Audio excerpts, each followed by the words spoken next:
I'm pretty sure most people know what a theory is, whether this is a fictional one like how Breaking Bad is a prequel to The Walking Dead, or actual ones like the moon landing being fake. However, among these endless pools of theories, there's bound to be some bad ones in there. Today, I would like to focus on the bad ones. The theories that don't make sense in the slightest and make everyone in a 10-foot radius look at you with a really weird face. Before we hop into it, join my Discord server. It's a pretty cool place and I'm extremely active in my server. Alright, let the pain begin. Coma theories. Oh lord. Let's start with the main reason I wanted to make this video, coma/dream theories. These ones are pretty easy to explain. A coma or dream theory is a theory that an entire show or game took place in the mind of someone in that universe, due to one reason or another. Let's start with the one that I really hate, being Ash is in a coma theory. So this one I briefly talked about in my PvZ iceberg video, but I think it's a good time to go into more depth on this one. If you are at least somewhat involved in the Pokemon fanbase, one of the most common things to joke about is how Ash never ages, even though he's been across 8 regions with countless episodes and adventures. Well, this theory has an explanation for that, being that in the first episode of the show, when he gets attacked by Spearows, Pikachu didn't actually save Ash. He went into his coma at that point and imagined him doing so. Then, after that, everything is Ash's imagination going wild. I guess this can also explain how Pikachu can take on literal gods, but for some reason gets beaten by a Snivy. Now, I'm gonna easily debunk my theory. First of all, the reason Ash doesn't age is because it's a cartoon with fictional monsters that battle each other. Is this really what you guys are concerned about? Anyways, let's just move on. Breaking Bad and Better Call Saul are some of my favorite shows of all time, so I was surprised when I was doing research for this video and I found a pretty big theory on Breaking Bad. I was very bummed out when I read through the theory and found out it's a dream theory. Okay, I'll cover it. This theory goes that the entirety of Breaking Bad takes place in a dream that Jesse is having in Walter White's class, and all of the characters are a manifestation of his drug addiction. Which I guess some of these characters could definitely fit into that. Jesse easily could have saw Gus on a commercial or in a Pollos restaurant, and also could have seen an ad for Saul, and they both somehow gone to his dream. But then there's characters like Tuco, Jack, Todd, Gale, etc. Also, how could he have dreamt all of El Camino in Better Call Saul? If anything in the Breaking Bad universe is a dream, it's definitely Slippin' Jimmy. I don't know if this one counts, but I'll include it anyways. Now, I'm gonna be real here. I don't keep up on the Garfield lore. I know, light me on fire. So don't kill me if I get anything wrong here.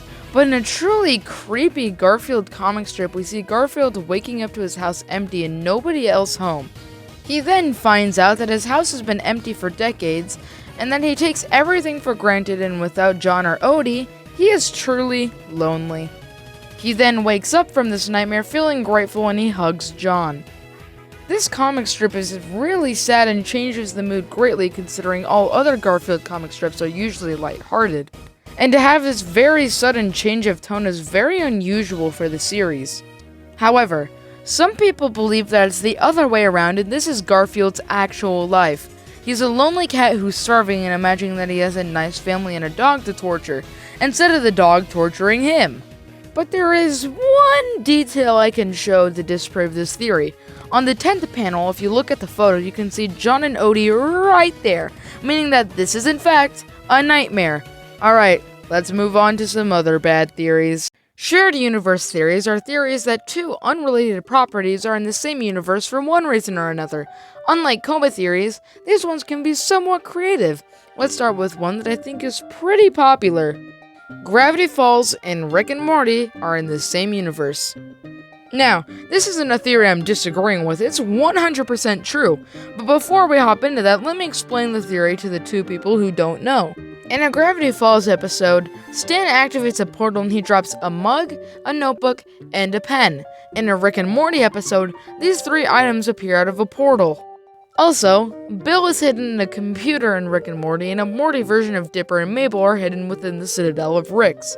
There are most likely a shit ton more, so please don't flame me in the comments, I'm just using Google on this one. Anyways, let's go back to my original point. Rick has a portal gun that can go to any universe. any universe. They go to Minecraft, for God's sake. The universe of Minecraft. This makes any fictional universe canon within Rick and Morty by all technicality. Anyways, I don't want to dwell on this one for too long, so let's move on. I'm gonna be honest with all of you. I have never seen E.T. I know, leave your comments saying, wow, Gen Z is so embarrassing. It's been on my damn watch list for like a year now, and I've never gotten around to seeing it. Anyways, take this theory with a grain of salt because I'm more basing this off the Star Wars universe than the E.T. universe. In The Phantom Menace, when Amidala is talking about lame Star Wars politics, E.T. species can be seen in one of the floating pod thingies. This is a good theory with this evidence. It makes sense because E.T. could have gotten lost or something in the galaxy and ended up on Earth somehow.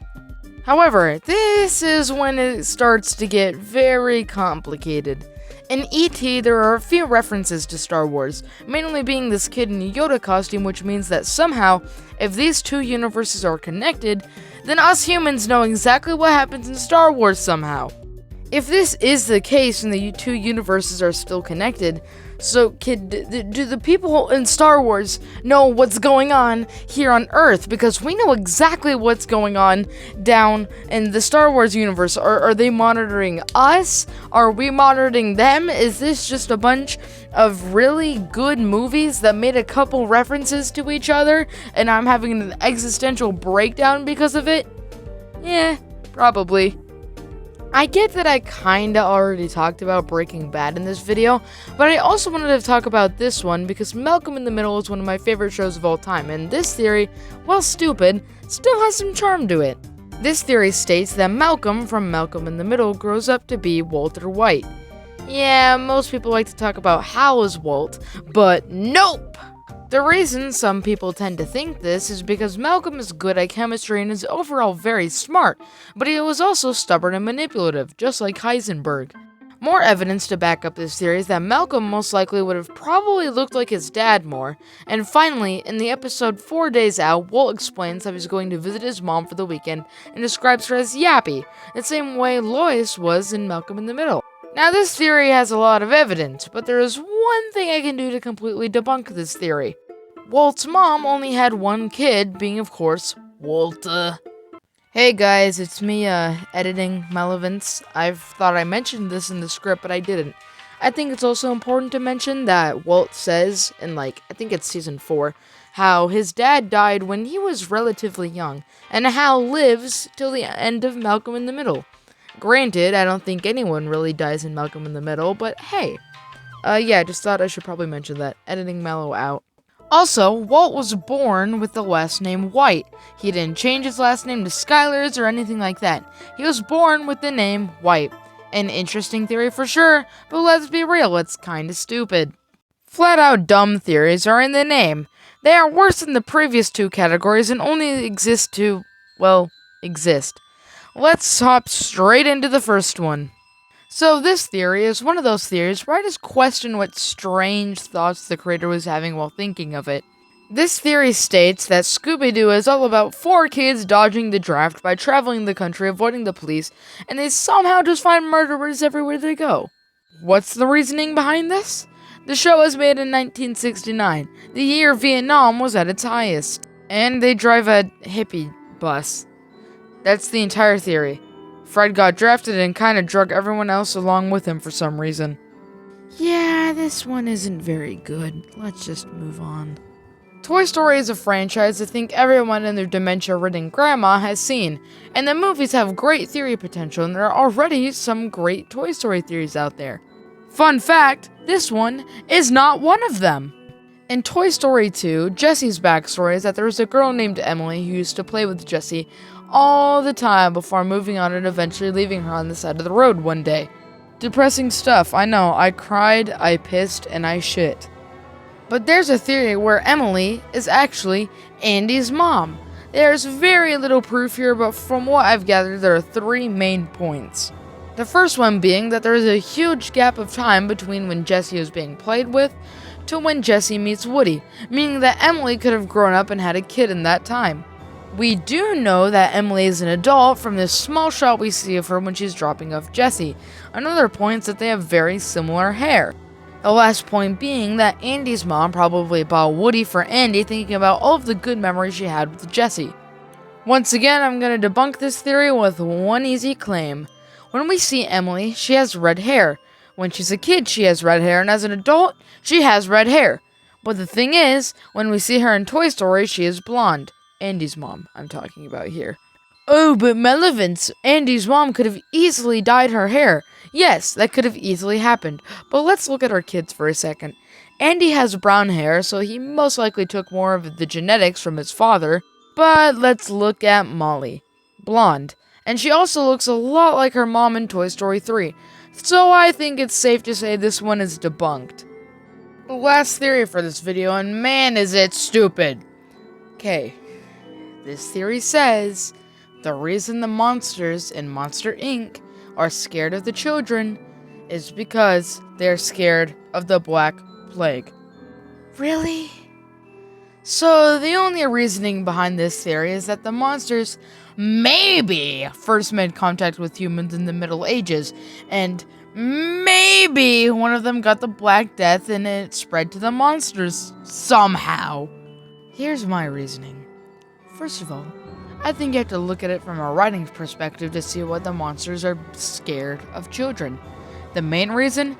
It's funny to see these big, scary monsters terrified of a tiny child. It makes everyone in the crowd do a funny ha-ha. Second, it sets up stakes for the movie. It would be very boring if everyone's cool with children and just hanging around the building. But if we want to stop being all technical with all this fancy schmancy of writing stuff, let's do a in-universe explanation. I think the reason the monsters are scared of children is because they don't want humans finding out about the monster world. If actual adults figured out there was a world filled with monsters, it would be a lot harder for the monsters to get the scream that they need, since humans would guard their children at night and, I don't know, try to fist fight Sully or something. That's another reason why laughter is better than scream. If kids are laughing, then the parents see no harm in the monsters. Anyways, I'm hoping that all made sense. In conclusion, I think every theory out there is unique in different ways, and all of the theories mentioned in this video were definitely fun to speculate about, and I had a blast writing and researching this one. If you enjoyed, consider maybe liking the video, and if you really liked it, then subscribe. I'm hoping to hit 5K by the end of the year, and I can't do that without your help. Anyways, Malevolence out.